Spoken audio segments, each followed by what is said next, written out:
ஆரம்பிக்கவே மாட்டுறாங்க.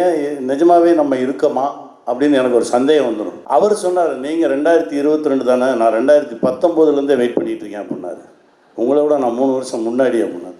இந்த திரைப்படத்தில் நான் ஒன்றுமே பண்ணல. இறைவனுக்கு நன்றி. ரொம்ப மகிழ்ச்சியான ஒரு தருணம். என்னுடைய பயணத்தையே காந்தாவுக்கு முன் காந்தாவுக்கு பின் அப்படின்னு மாற்றலாம். அந்த மாதிரி ஒரு மனநிலை. இதே தேட்டரில் சுப்பிரமணியபுரம் ட்ரெய்லர் ரிலீஸ் ஆகும்போது ஒரு மாதிரி காய்ச்சல் வர மாதிரி ஒரு ஃபீல் வந்தது. அந்த ஃபீல் இப்போ வந்தது. அது நம்மளை தாண்டி ஒன்று செய்யும். அது ஒரு சில படங்கள் தான் செய்யும். இந்த மாதிரி படைப்புகள் காலத்துக்கும் அழியாமல் இருக்கும். இந்த மாதிரி படைப்புகளுக்குள்ளே நாம் இருக்கிறதுல பெருமை. காந்தாவுக்குள் நான் இருக்கிறது பெருமை. என் பிள்ளை மகாதேவனோடு நடித்தது பெருமை. இன்னொரு பிள்ளை குமாரியோடு நடித்தது பெருமை.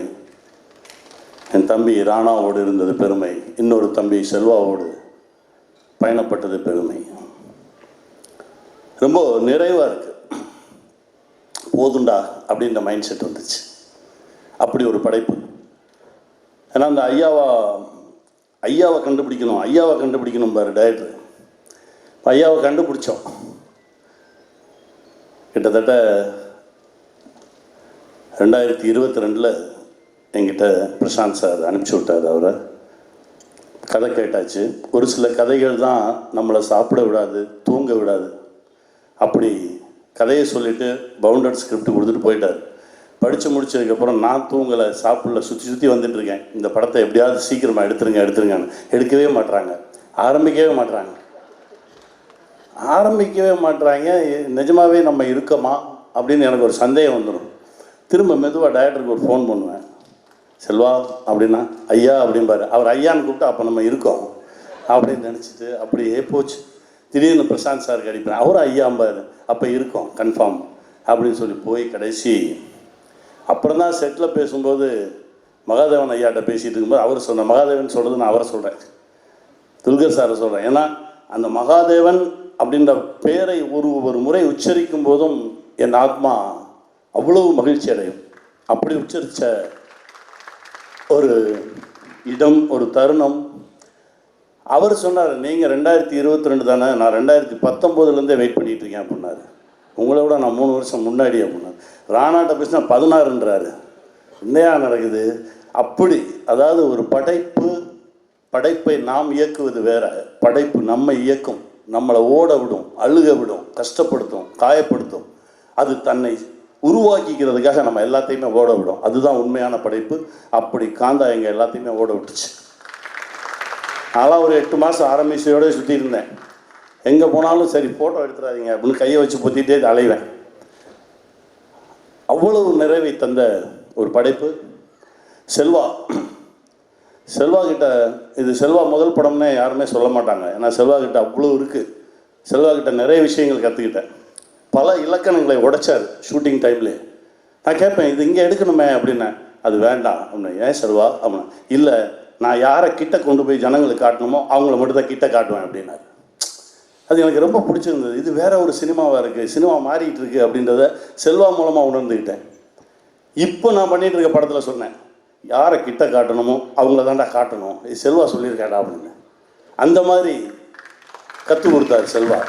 அவர் முதல் படமெல்லாம் கிடையாது. இது அந்த படைப்புக்குள்ளே ஊறி திளைச்சு போனவனால மட்டும்தான் இதை செய்ய முடியும். செல்வா வாழ்க, நல்லா பெருசாக வருவீங்க. உங்களுடைய ஒவ்வொரு முறை செல்வாவை நினச்சா அந்த சிரிப்பு தான் எனக்கு ஞாபகத்துக்கு வரும். அவ்வளோ சந்தோஷமான ஒரு சிரிப்பு. எவ்வளோ டயர்டாக இருந்தாலும் அந்த சிரிப்பு அப்படியே போயிடும். போயிட்டே இருக்கும். நான் டயர்டாகிடுவேன். முதல் 4 வாட்டி கற்றுவேன், 5ஆவது வாட்டி அப்படியே ஆகிட்டு செல்வா பார்த்தா ஒரு சிரிப்பு வரும். அந்த சிரிப்பில் திரும்ப எனர்ஜி வரும். அப்படி ஒரு உழைப்பாளி. உங்களுடைய உழைப்புக்கு வானமே இல்லை. வெல்க. என் பிள்ளை மகாதேவன் என்ன நடிப்பு சக்கரவர்த்தி. ஆரம்பமே அமர்க்கலமாக இருக்குது அப்படிமா. அந்த நடிப்பு சக்கரவர்த்தி அப்படின்றதுல இருக்கக்கூடிய ஒவ்வொரு எழுத்துக்கும் தகுதியானவர் பிள்ளை. என்னன்னா ஒரு சில சீன்ஸ் செல்வா வந்து சொல்லுவார். அப்போ அவர் சொல்லுவார், இது நிஜம்னு என்னை நம்பவை, நான் நிஜம் நம்பணும், அப்போ தான் எனக்கு நடிப்பு வரும் அப்படின்னு சொல்லுவார். அது எனக்கு ரொம்ப புதுசாக இருந்தது. அதனாலே எங்கள் செட்டில் நிறைய நிஜங்கள் மட்டுமே இருக்கும். ஒருத்தர் பார்த்து ஒருத்தர் பொய்யா வணக்கம் சொல்லிக்கிறது, பொய் சொல்லிக்கிறது, நடிக்கிறது எதுவுமே இருக்காது. எல்லாமே நிஜமாக இருக்கும். அப்படி தான் அவரை பார்த்தேன். அவருடைய மனசுக்கு இன்னும் எங்கேயோ எவ்வளவோ தூரம் போவார். வாழ்த்துக்கள் சார். ஏன்னா கிட்டத்தட்ட படம் முடிஞ்சு 1 வருஷம் ஆச்சு. நான் ஃபோனில் கூட பேசலை.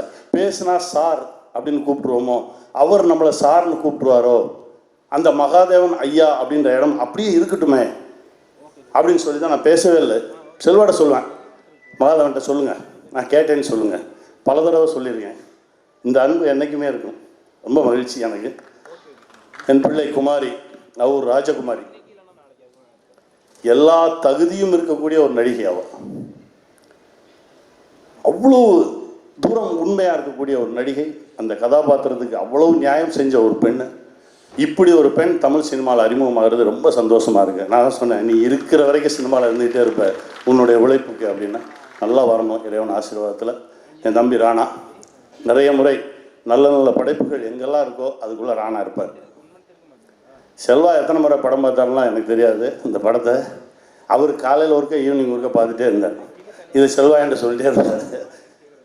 என்கிட்ட ராணா தம்பி சொல்லும்போது சொல்லுவார், அண்ணே ஒரு நல்ல படைப்பு கிடைக்கிறது ரொம்ப கஷ்டம், அது கிடைச்சிச்சுன்னா அதில் எவ்வளோ தூரம் அதை தூக்கிட்டு போக முடியுமோ அவ்வளோ தூரம் தூக்கிட்டு போயிடணும், அதை தான் நான் செஞ்சிட்ருக்கேன் அப்படின்னாரு. வாழ்க உங்களுடைய அந்த ஆர்வமும் அன்பும், இந்த சினிமாவை நீங்கள் காதலிக்கிறதும் நம்மளை என்றைக்குமே கைவிடாது. ஒரு பழம்பெரும் நடிகர் என்கிட்ட சொன்னார், விஎஸ் ராகவன் சார். அவருடைய 72வது வயசில் என்னுடைய ப்ராஜெக்டில் ஒன்று நடிக்க வரார்.